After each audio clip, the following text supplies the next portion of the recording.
Hello everyone, welcome back. And I'm going to be talking about the Guardians of the Galaxy Volume 2 with my friend Joe from Joe Average Gamer. Like I mentioned at the end of my previous review for the Zookeeper's Wife, that I was going to be doing a collaboration with my friend here. Hey, what is up YouTube? I'm doing a collaboration with Soyuz. We're reviewing Guardians of the Galaxy 2. I want to first thank him for giving us the opportunity to do this, to do it. We both watched the movie, so we do it together. We live too far away, so we have to do it this way. But I want to thank him for getting together and doing this collaboration. And we are going to be talking about this film, so let's jump right into it. So, Guardians of the Galaxy Volume 2 is a sequel to the surprise favorite of mine from the MCU, the first Guardians of the Galaxy, which was an overall really awesome film. And so this one takes place a few months after the first one, and it really delves into Peter's past, and he's trying to, he meets this guy who says he's his father, and it just, delves into who his dad is, and the message of the film is family and friends are your new family, and that message, like from the Lego Batman movie, like friends can be your new family, you got love family and all that awesomeness. So throughout the story, you see like a big family-oriented direction it's going. It's talking about a family, like he's trying to find his father, trying to find his purpose, kind of thing, and where he fits in and stuff. So then when he finally finds his father, that's about reconnecting with his father, and then his team. They were like a family. It seemed like most of the film was about family, and then him and Yandu, they kind of had that family-father relationship going on. So, I was really excited for this film. It was my second most anticipated film, obviously right behind Star Wars The Last Jedi, because I really liked the first one, and we see a lot more of these Marvel movies coming out, and with each one that will come out, we're getting closer and closer to the Avengers Infinity War, which I'm just so stoked for because it's going to be really hard to top off, and I like seeing more movies with these characters because, I mean, James Gunn does like a great job directing the first and second Guardians films because there's so many characters that he has to juggle that are like main characters, and he does it really well. And this one, I think he does slightly better because there are a lot more, like this first one was already, I mean, I know like everyone was skeptical about it, people were thinking it'd be bad and all, and there wasn't as much faith in it, but for this one, since that first one did so well, he was given more stuff to do. He was given probably a bigger budget, so, and you could see because like the sets, like the backgrounds and all are way bigger, the CG and all are really well done. So next with the production of the movie, I thought they did a really good job of filming this. The actors are really good. They all performed their part really well, pretty believable, and they had some nice, really funny moments. Things that would happen there, like things that they would say. Just the collaboration of them together was really funny, and then also some sad moments in there too. It's kind of like how they escalated, how they made that was. I thought they handled all that pretty well, and obviously action scenes, really good action scenes from what you'd expect from the Marvel movies. Outfits and all are really spectacular, and the music, like the soundtrack, is some of the parts about these films that make it so great, and the music in this film is fantastic. I love almost every single song that's in it. Even the ones I'm not that much of a fan of, I could still watch and listen to. I'm like, okay, I can see it fit here. And they have obviously the good music, and those comedy sketches with them. And they have like other throw-ins, like had Pac-Man, and when they're driving the one what is it called? Those one ships. It sounds like arcade machines. And I like how characters have each of their own time to be developed. It isn't just focusing on specifically Star Lord.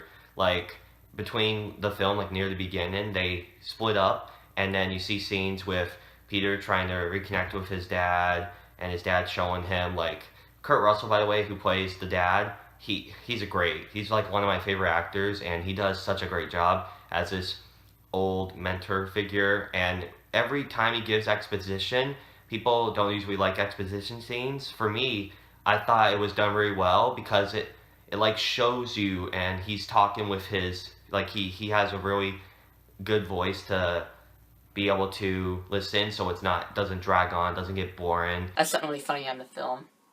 There's just so many like little things they say, and just all the different characters. You have the raccoon. You have just each have a different personality, which makes it really great for like good contrast in the film.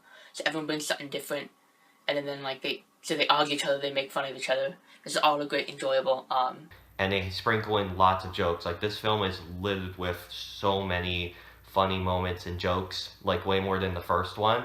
And for some people, it could start to get annoying.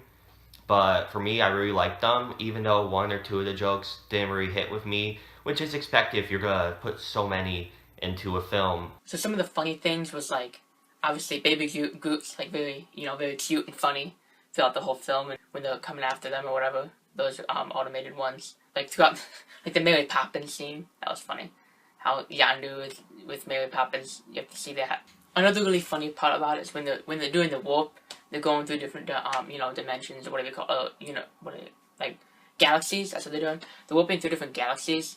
Like that's very funny how they do that. They have playing the music and the faces all getting all the eyes and everything. That was really funny, enjoyable part about that too. And then like some of the cameos too. It's kind of funny. They had like showed Howard the Duck. Like remember the old Howard the Duck movie? That was pretty terrible, but it's kind of funny seeing him back inside here. And then the Stanley cameo is always really enjoyable. Always put him somewhere else, different funny area. And also at the end of the film, they had the 5 cutscenes. Like those are pretty cool. How they spaced them out too. Instead of doing all 5 at once, they had like a couple credits and then a couple like they had a cutscene, and they had some credits and then another cutscene. So that was kind of enjoyable instead of having to wait forever and then get the cutscenes. It's also kind of cool having 5, so it's like, even though the movie's over, you still wait and you see like a few more, seeing what's happening next, the kind of funny things that they show in there. So a lot of people were talking about this one character that seemed to steal the show, and that was Yondu. And yeah, he was a surprise. I didn't expect him to be in it that much. I expect him to do that much, but he was one of the best parts of this film, no doubt. He had some of the most emotional parts. He had some of the most interesting parts and some of the best action pieces. Some of my dislikes about it, there's a couple things I kind of picked out of it, like kind of how, spoiler, but kind of how Yondu died. I just didn't really like the way how it was fulfilled.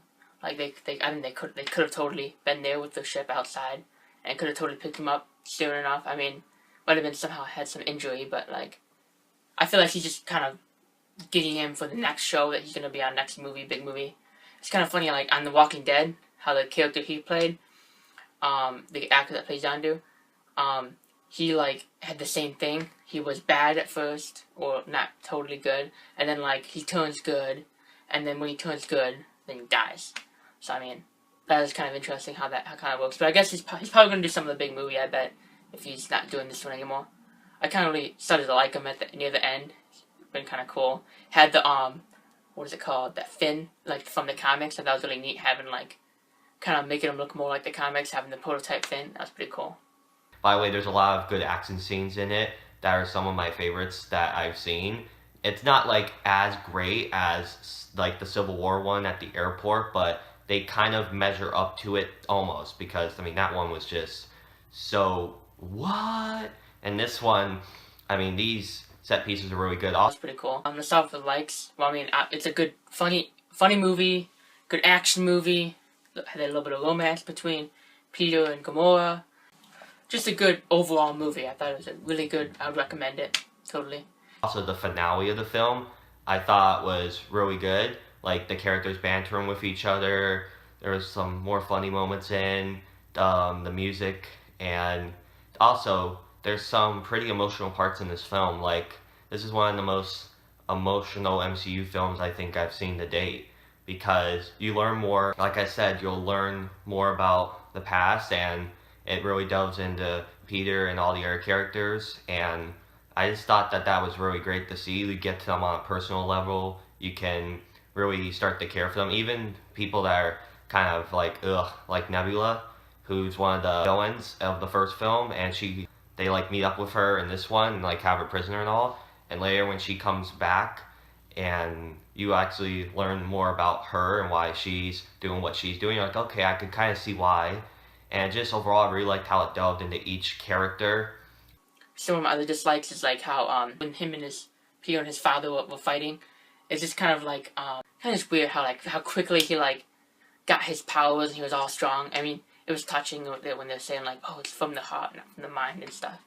But I mean, like, it would just seem kind of weird. Like, oh, I'm all powerful now, and then he just wins.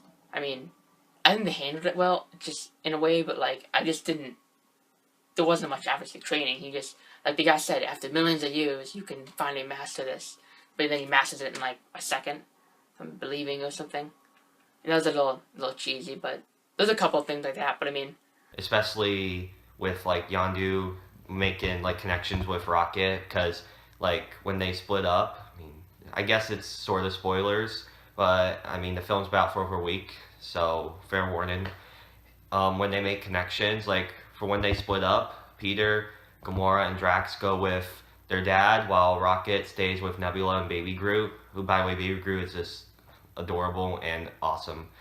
And yeah, so they stay there to try to repair the ship, and then Yondu and the Ravagers eventually catch up to Rocket, and then there's like a betrayal with his guys, and also has something like, this is one of the jokes like later where the leader, Taserface, who's the leader of this mutiny betrayal of Yondu, because his guys are claiming that he's gone too soft, he's not getting stuff done, he's keep letting Peter get away, and so there was like that joke that dragged on.